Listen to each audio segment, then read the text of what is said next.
क्या ग्रीस अब सिर्फ हथियार खरीदने वाला देश ना रहा, बल्कि इजराइल के साथ मिलकर हथियार बनाने की तैयारी में है? गाजा युद्ध और अंतर्राष्ट्रीय आलोचनाओं के बीच ग्रीस इजराइल की ये नई सैन्य दोस्ती आखिर क्या संकेत दे रही है? अरबों डॉलर के मिसाइल सिस्टम, रॉकेट लॉन्चर और एयर डिफेंस नेटवर्क, क्या ये सिर्फ रक्षा सौदा है या पूर्वी मध्य सागर में बदलती ताकत का नया खेल? तो आज की इस वीडियो में हम समझेंगे कि ग्रीस ने इजराइल से अब तक क्या क्या खरीदा और अब साथ मिलकर क्या बनाने जा रहा है, और क्यों इस फैसले पर उठ रहे हैं नैतिक और रणनीतिक सवाल। सो हेलो फ्रेंड्स, आज की जो वीडियो है हमारी काफ़ी ज़्यादा इन्फॉर्मेटिव होने वाली है। हम इसमें इसी न्यूज़ को जो है कवर करने वाले हैं। तो ग्रीस इजराइल सैन्य और रक्षा सहयोग को मजबूत करने का निर्णय लिया है दोनों देशों ने, और इसका ये मतलब है कि दोनों देश जो हैं अब केवल हथियार खरीदने के बजाय मिलकर हथियार बनाने और रक्षा तकनीक साझा करने में भी काम करना चाहते हैं। तो दोनों देशों ने ये सोचा है कि हम साथ मिलकर काम भी करें, मतलब खरीदने तक ही सीमित न रहकर अब दोनों काम मिलकर काम भी करें। तो ये जो कदम है वो ऐसे समय में उठाया गया है जब इसराइल के खिलाफ गाजा में युद्ध और मानवीय संकट को लेकर अंतर्राष्ट्रीय आलोचनाएं बढ़ी थी। तो दोस्तों, जैसे कि वो इसराइल और गाजा के बीच जो मतलब युद्ध के संकट चल रहे थे, तो ऐसे समय में जो आलोचनाएं हो रही थी उसको लेकर ही, तो ऐसे समय में ये आया है। तो इस पर भी जो है काफ़ी ज़्यादा आलोचनाएं देखने को मिली है लोगों की, क्योंकि जो है लोग कह रहे हैं कि आप नहीं, मतलब ग्रीस से कह रहे हैं कि तुम्हें जो है इसराइल से दूर रहना चाहिए इस टाइम, क्योंकि ये आपके लिए ख़तरा हो सकता है। और अब देखना ये होगा कि क्या इनका जो सौदा है तो ये टिक पाएगा या फिर नहीं।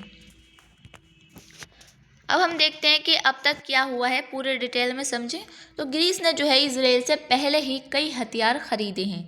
दिसंबर 2025 में ग्रीस ने जो है ग्रीक संसद ने 36 प्लस रॉकेट सिस्टम खरीदने की जो है मंजूरी दी थी, और ये जो है ग्रीस के लिए जो है अब तक का सबसे बड़ा सौदा था। तो दिसंबर में जो है 36 प्लस रॉकेट मतलब सिस्टम खरीदने का जो मंजूरी दी थी उन्होंने। तो ये जो ग्रीस का जो अब तक जो सौदा होता है, तो उसका जो है सबसे ज़्यादा बड़ा सौदा था। और ये जो सिस्टम है वो ग्रीस की रक्षा प्रणाली का हिस्सा बनेंगे, यानी कि शील्ड ऑफ अचिल्स का जो है ये सब जो रक्षा प्रणाली हैं जो इसराइल से खरीदी हैं, तो ये सब जो है ग्रीस का जो है रक्षा प्रणाली बनेंगे। अब नया लक्ष्य क्या है, मतलब अभी तो दोनों देशों के बीच व्यापार होता था, अब नया लक्ष्य क्या है? तो ग्रीस ने जो है अब सिर्फ खरीदारी नहीं, बल्कि इसराइल के साथ मिलकर हथियारों तथा रक्षा प्रणालियों का निर्माण करना चाहता है। मतलब अब ग्रीस चाहता है कि मैं खरीदने तक ही सीमित ना रहूं, अब जो है मैं इसराइल से उसकी डिफेंस सिस्टम के बारे में सीखूं और दोनों उनके साथ मिलकर जो है काम करूं। तो इसका मकसद जो है ग्रीस की जो है अपनी रक्षा उद्योग क्षमताओं को बढ़ाना है और तकनीकी ज्ञान साझा करना है। तो इसका यही मकसद है कि वो जो ग्रीस है वो अपनी रक्षा उद्योग क्षमताओं को बढ़ाना चाहता है, और मतलब जो इसराइल से जो है सीखना चाहता है। और ग्रीस के रक्षा मंत्री ने ये स्पष्ट किया है कि इसराइल की सेना और रक्षा कंपनियों की तकनीक उन्नत है, मतलब और उससे सीखना फ़ायदेमंद होगा। तो उन्होंने जो ग्रीस के जो रक्षा मंत्री हैं उन्होंने ये कहा है कि जो इसराइल की जो सेना है तो वो काफ़ी ज़्यादा मतलब उन्नत है तकनीक में, तो उससे जो है हमारे लिए सीखना काफ़ी फ़ायदेमंद होगा, फिर उसके बाद हम अपना मतलब डिफेंस सिस्टम चला सकेंगे। अब हम देखते हैं कि संभावित बड़े रक्षा सौदे क्या क्या हुए हैं।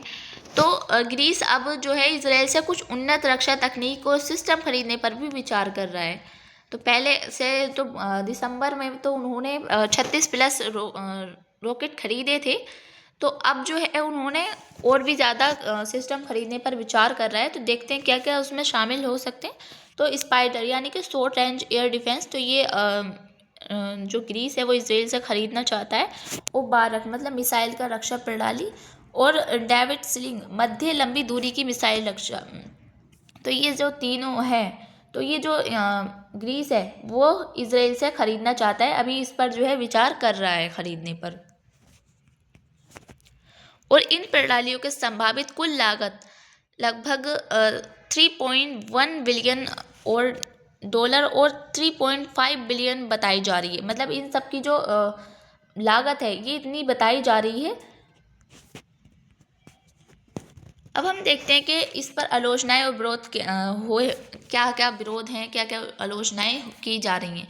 तो जैसे कि हम देखते हैं कि जो गाज़ा और इसराइल के बीच जो मतलब युद्ध हुआ था, तो उसके बीच जो लोगों की आलोचनाएं सामने आ रही हैं, तो उसी बीच ये जो सौदा है वो सामने आया है। तो इसके बाद जो है लोगों की काफ़ी ज़्यादा मतलब आलोचनाएं सामने आई हैं कि आपने इसराइल के साथ ऐसा क्यों, इसराइल के साथ मिलकर सौदा क्यों कर रहे हैं, आपके लिए ये ख़तरनाक साबित हो सकता है, क्योंकि इसराइल जो है काफ़ी ताकतवर देश है। उसने जो है गाज़ा के साथ मतलब उसको पूरी तरह से नष्ट कर दिया था।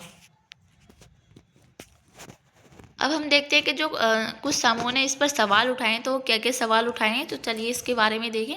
तो ग्रीक जो मानवाधिकार समूह ने कहा है कि गाज़ा में गंभीर मानवीय संकट की वजह से इसराइल के साथ भारी रक्षा साझेदारी करना सही नहीं है। तो उन्होंने ये जताया है कि इस समय जो है इसराइल के साथ जो है रक्षा साझेदारी नहीं करनी चाहिए थी आपको, क्योंकि आप देख सकते हैं कि गाज़ा में इतनी संकट के बाद जो है आपको ऐसा नहीं करना चाहिए था। उनका कहना है कि इस तरह का कदम ग्रीस के नैतिक सिद्धांतों के खिलाफ हो सकता है। तो ये उन्होंने बताया, जो ग्रीक के जो मानवाधिकार समूह हैं, तो उन्होंने ये जताया है, मतलब उन्होंने सवाल उठाए हैं कि ये नैतिक सिद्धांतों के खिलाफ हो सकता है, क्योंकि उन्होंने जो है इसराइल के साथ इतना बड़ा सौदा करने का जो है विचार किया है। और कुछ राजनीतिक दलों ने भी ये कहा है कि ग्रीस को जो है ऐसे समय में इसराइल के करीब नहीं जाना चाहिए, क्योंकि ये जो है इसराइल इतना ताकतवर देश है और ये ग्रीस के लिए काफ़ी ज़्यादा मतलब ख़तरनाक साबित हो सकता है, क्योंकि ऐसे समय में सौदा हो रहा है जब गाज़ा और इसराइल के बीच जो संकट है वो दिखाई दे रहे हैं, मतलब उस पर आलोचनाएं की जा रही हैं। अब हम देखते हैं कि इससे क्षेत्रीय और रणनीतिक लाभ क्या होगा। अगर ये सौदा हो गया तो क्या लाभ हो सकता है। तो ग्रीस और इसराइल के बीच पहले से ही सुरक्षा सहयोग बढ़ा हुआ है। अब दोनों देशों के अलावा साइप्रस में भी इस रक्षा साझेदारी में शामिल हैं, जिससे ये एक त्रिपक्षीय सुरक्षा गठबंधन बनता है। मतलब कि जो साइप्रस की जो और भी देश है, मतलब तो वो सब जो है इस साझेदारी में शामिल है, तो जिससे जो ये मतलब कि एक गठबंधन, सुरक्षा गठबंधन बन जाता है इससे। और इसका उद्देश्य है कि पूर्वी भूमध्य सागर क्षेत्र में स्थिरता और सुरक्षा बढ़ाना है। तो इसका ये मकसद है कि जो भूमध्य सागर है तो उसमें सुरक्षा बढ़ाना है, इसका यही उद्देश्य है मेन। अब देखना ये होगा कि ये साझेदारी क्षेत्रीय सुरक्षा को कितना मजबूत करती है और अंतर्राष्ट्रीय आलोचनाओं को सामना कैसे करती है। फ्रेंड्स, आपकी इस न्यूज़ पर क्या राय है, हमें कमेंट बॉक्स में ज़रूर बताएं और ऐसे ही इम्पोर्टेंट न्यूज़ को जानने के लिए हमारे चैनल को सब्सक्राइब करें। Thank you.